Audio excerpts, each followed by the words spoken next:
Hey guys, and welcome to Steve Jackson's Sorcery Part 1 and 2 that is available on Steam. This is... I don't know how to describe this game other than a choose-your-own adventure with some actual gameplay to it. I kind of already started it just to see how it would record, and I just basically went through the basic stuff. But it's basically you're making your own story as you go in it, which is any kind of choose your own adventures. If you like that, you should stick around or go look up other people. No two stories are the same. I mean, they can be, but you can do different things, especially in a lot of the combat sequences. We'll get to that when we get into a combat. The path winds through slopes of wild scrubland. The countryside is deserted, and the eerie silence is broken only by the cawing of an occasional crow. There is a spell for hearing what they say, but you do not have the equipment it requires. The birds appear to pause in the air to examine you as you pass. They make you uneasy, as if you were an intruder in their presence. All we have to do is keep walking. Barely an hour beyond the wall, and the air begins to grow foul. The Chantemie de the Sham Hills, just if I'm not going to be able to pronounce the first time, I'm just going with something, are infested with the pestilence of the Backlands.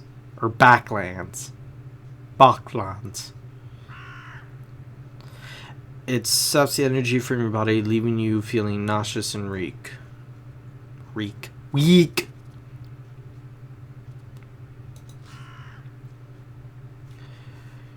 You cover your mouth with your neck scarf, but it does no good. They warned you of this. You will grow accustomed to it the longer you're out here, but for the moment, you must be very careful. Your maximum stamina is just decreased. You can see your stamina at the top of the screen, right here. If you can see my mouse, or top left-hand corner, it's the big blue flag, bright blue. If it reaches 0, you'll be too tired to carry on. Stamina can be regained up to maximum by eating rations or resting. I'm gonna go countryside. Maybe that'll get rid of it. The path through Catompe Penny is long and winding, and will lose you a day. Instead, you turn off the path and strike north through the knee-high grass The journey starts off with a stiff climb that takes several hours, but from the top you have a good view of plain of yellow grass, and just north of that little village of rude huts.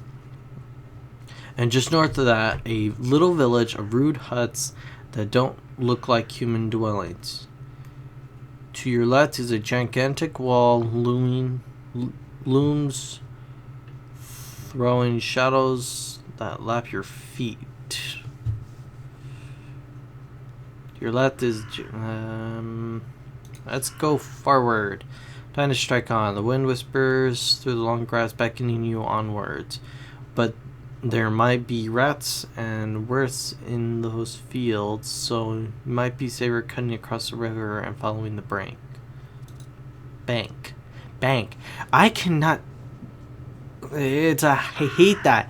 I'm reading faster, and so when I'm catching myself going fast, I read it again, but I still read it wrong. And we'll follow the riverbank. You crest the rise, heading roughly north towards the riverbank, where you should be able to pick up the path once more and make faster progress. As you head down hillside towards the riverbank, you spy movement in the distance. Something is happening at the water edge. Wait and watch. You stop where you are and strain your eyes. Look, figures? Men. But they move too fast, floating across the riverbank like sheep. Like sheets snapping in a breeze. You wait a little longer until you are quite sure the creatures are floating and moving through the air. They seem harmless enough. You guess they are fish. Approach the creatures. You begin to make your way down the hillside. The grass gives out and turns into a scree and gravel, with the occasional pass of sharp gorse that tugs and snacks at your tunic. There is barely earth, just sheer rock. This place is a thinly disguised wasteland. Then suddenly your foot slips and you lose your balance. Beneath your feet, the slope has turned to a steep drop. You are sliding down it. You only have seconds to decide what to do. Pretty long seconds. Been going matrixy here.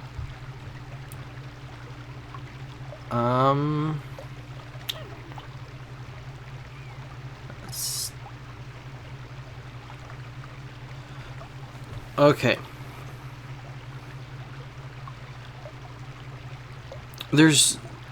Since it's just rock, I don't think stabbing my sword in the ground is going to do anything other than break it. I don't have any slow fall spells, do I? What I'll have to do is I'll have to like write down or bring a notepad to give me what my spells are. So try to fall well. There isn't any time to risk something clever. Instead, you concentrate on the way you slide, hoping to brace the impact when you finally hit the ground. Everything is blur of stones and choking dust and pain. But finally, level ground comes out to meet you, and you hit it sharply. Pain arches through your sides. You take a moment to pat yourself, mostly in one piece, thanks to the spirit. You pick yourself to your feet, but the noise of your falls attracts the attention of creatures by the water. Two of them are now either side of you, long, sting-like swords drawn. Their heads are crooked a little to one side. One of them steps forward and speaks in the common tongue. What are you, careless creature? I am a great warrior. The creature laughs. A great warrior? Doing battle with your own feet, were you? For the shame. I am lucky I'm still alive, you agree? I seem luckier, the creature replies, its voice whiplash and cruel.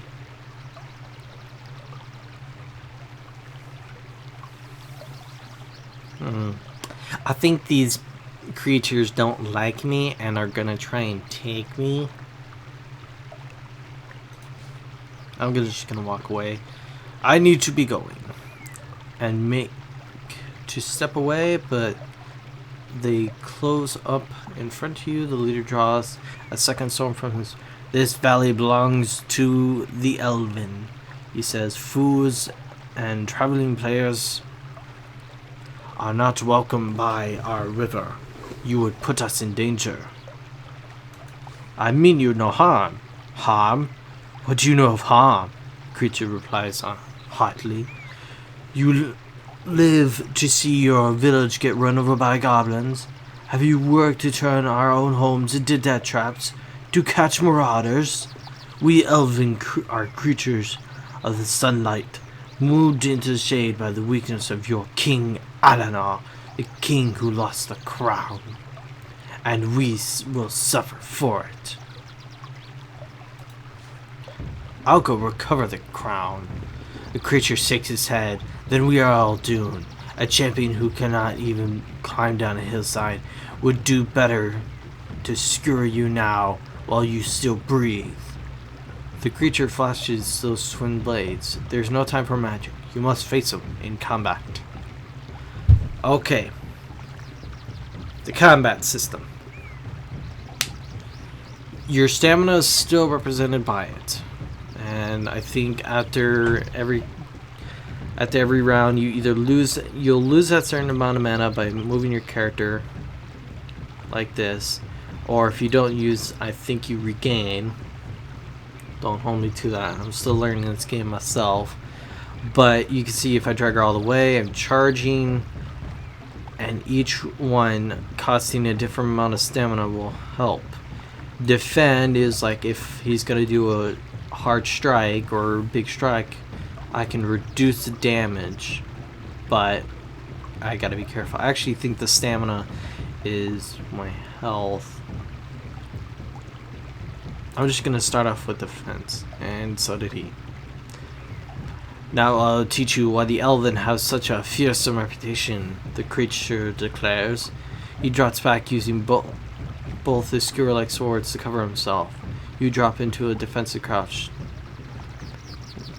The two of you watch each other patiently. The Elven shifts left. We're gonna... whoosh. Yeah. Enough of this. Hurrying forward quickly, you go for his heart, but he has enough balance to turn and deflect most of the force of the blow. Elven is badly bruised. He dodges right. We're gonna defend. Drop back to the rocks, raising your sword to protect your body, shimmering and close for an instant. The Elven nicks you with the lightning fast blade. I can kill you by finger widths if you so choose, he taunts. You are safe. He guides a little way up into the air. We're just gonna full lunge.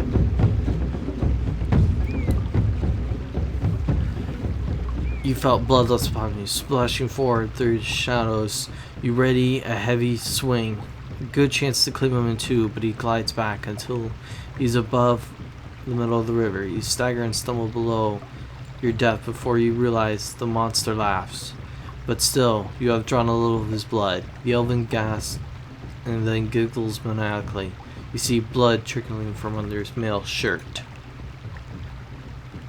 I'm going to defend, so that's gonna hurt. You circle away from the Elven. He glides towards you regardless, you tossing his cutting double swipe aside and leaving him panting. The blow deals little harm. He steps back. We're gonna go for a 3-point swipe. Schwa.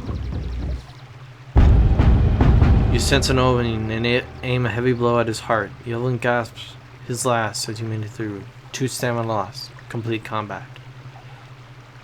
Oh, you can try again? Well, we're not going to.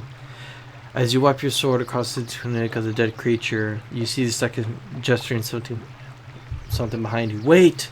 There were 3 creatures by the riverbank before. A moment later, something strikes you to the back of your head. Everything goes black. Shit.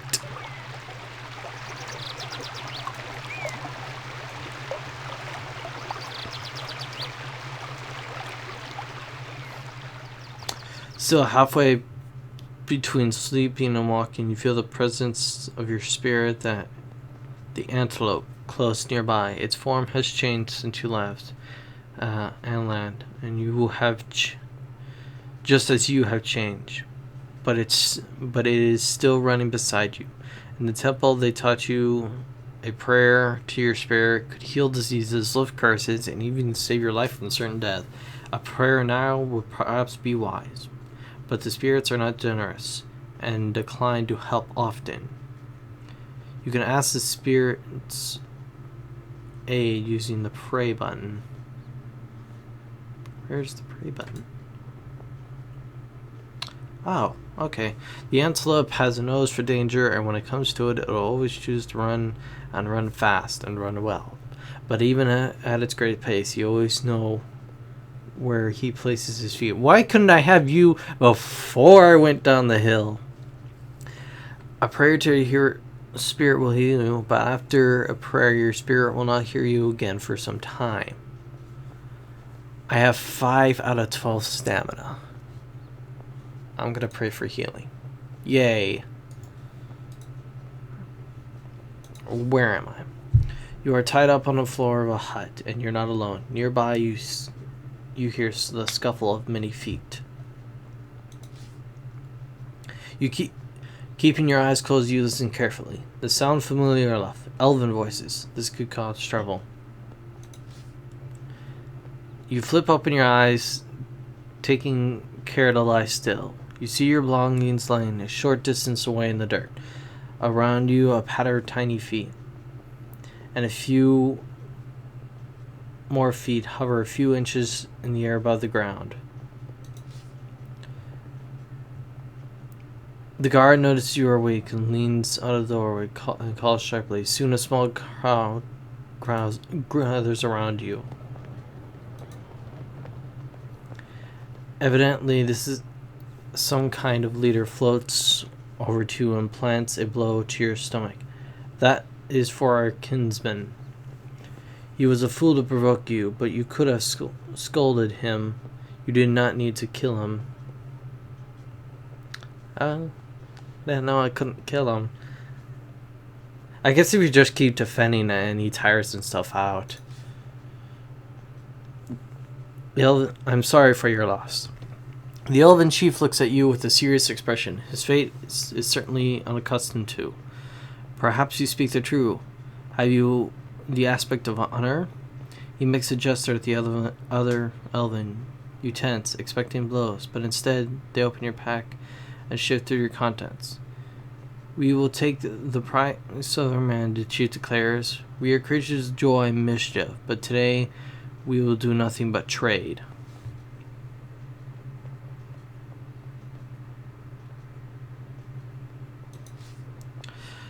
I will trade with you, but untie me first. The chief shakes his head. I do not think we can touch you to your mercy, can we? The elven roots through your things with a brutal efficiency, taking what fancies it, tossing the rest back at you. They pick up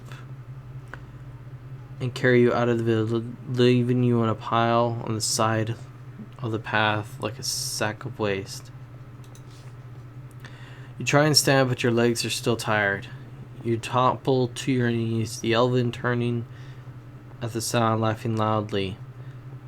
Almost as an afterthought, one returns with a barred knife for a moment, holds near your throat, and then slices the bones on your arm. Then he turns and runs off to the trees. Dick. Well, I mean, he released me, but I'm calling the elves themselves dicks. You stand slowly,